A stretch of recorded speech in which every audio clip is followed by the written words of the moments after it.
David Ball. And by the way, I sure am glad you're here. Well, thank you, Bill. Thank y'all. Thank you.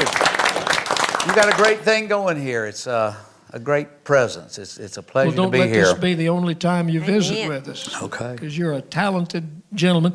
Yeah. Talk about the song that you have, because it's a totally different perspective from any other. Well, I remember the first time I heard this. It's written by Wood Newton and Thom Shepard, and Wood Newton is a veteran songwriter and great songwriter, and he had a cousin that did a couple of tours of duty in Vietnam, and the day he got back, he was killed in a car wreck in Arkansas. And I think that was kind of the beginning of what was in Wood's heart when they sat down and wrote this song. But it turned out to be a gentle kind of healing song, a tribute to those guys that came out of Vietnam, because that was a tough time, and polarized. People had, there was a lot of emotions about that song, and I just liked the way that that song kind of subtly paid tribute to the guys that came out of Vietnam without. I just thought it was a great song, and we'd play that song, and then the guys that were veterans of that war, would come through and just shake my hand, tell me what it meant. So it was great to hear from those people. Well, this past year, the CMA's Song of the Year was a little similar to this. It was a story about the I Drive Your Truck. I Drive Your Truck. Yeah, the father was based on. Oh, that's a father. newer song. Yeah. I'm sorry. That's a newer song. Yeah. It's newer than yours. I need to catch up, man. Well, you don't have to catch up with anything.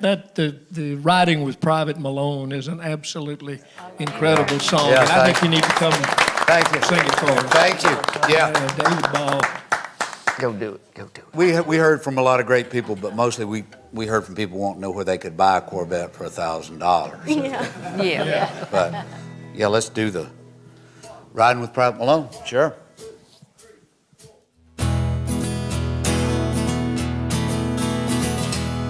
Well, I was just out of the service, thumbing through the classifieds, when an ad that said old Chevy somehow caught my eye. The lady didn't know the year or even if it ran, but I had that $1,000 in my hand. It was way back in the corner of this old ramshackle barn, with 30 years of dust and dirt on that green army tarp. And when I pulled the cover off, it took away my breath. What she called a Chevy was a '66 Corvette. And I felt a little guilt as I counted out the bills, but what a thrill I got when I sat behind the wheel. I opened up a glove box, and that's when I found the note. The date was 1966. This is what he wrote. He said, my name is Private Andrew Malone, and if you're reading this, then I didn't make it home. But for every dream they shatter, another one comes true. This car was once a dream of mine, now it belongs to you. Though you may take her and make her your own, you'll always be riding with Private Malone.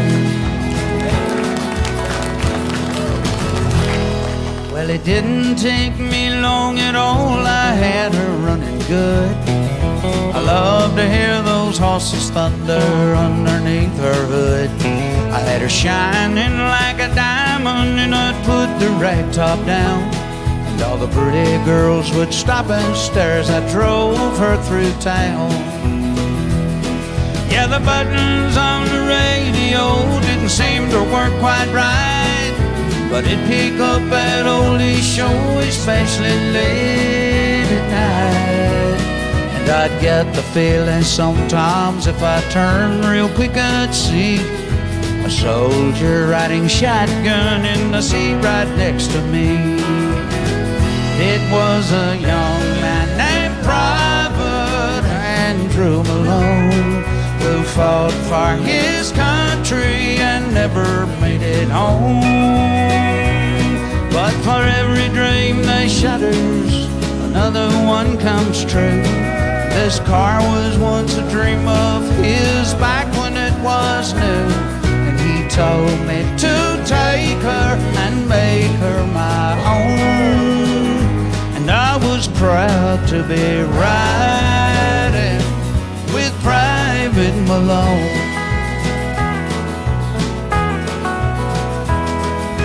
One night it was raining hard, I took the curb too fast. I still don't remember much about that fiery crash.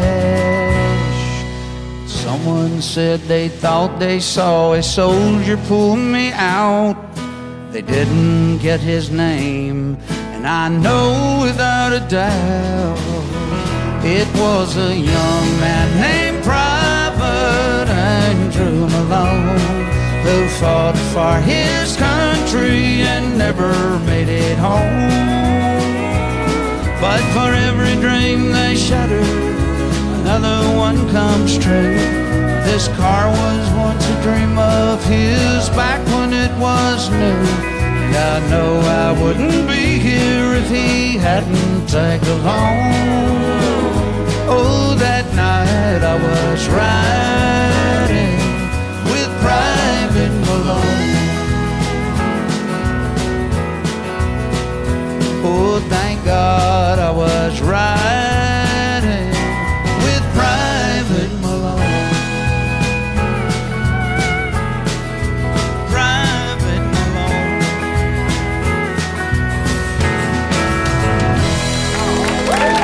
Thank you. Thank you all so much. Thank you. Thank you. Don't get a whole lot better than David Ball in that song right there, yeah. See, there's so many different ways to write and express just basically this subject that we're talking about. Now, Dave, you said that was not a true story or based on anything? They just strung it together, and no, it's not, like I say, Wood's cousin. I think that was the start of it. And I think it was, it was a program in Vietnam. If you wanted a car when you got back, they'd take a little bit out of your paycheck every month, was how it was explained to me. So, that's a story that happened all over the country, and just a lot of cars sitting in the garage, and they're not going to sell them. People just keep them, and from that era, and because it, belonged to their son. Dan knows about that too. It's a great story, and you tell the story so well. Well, thank you.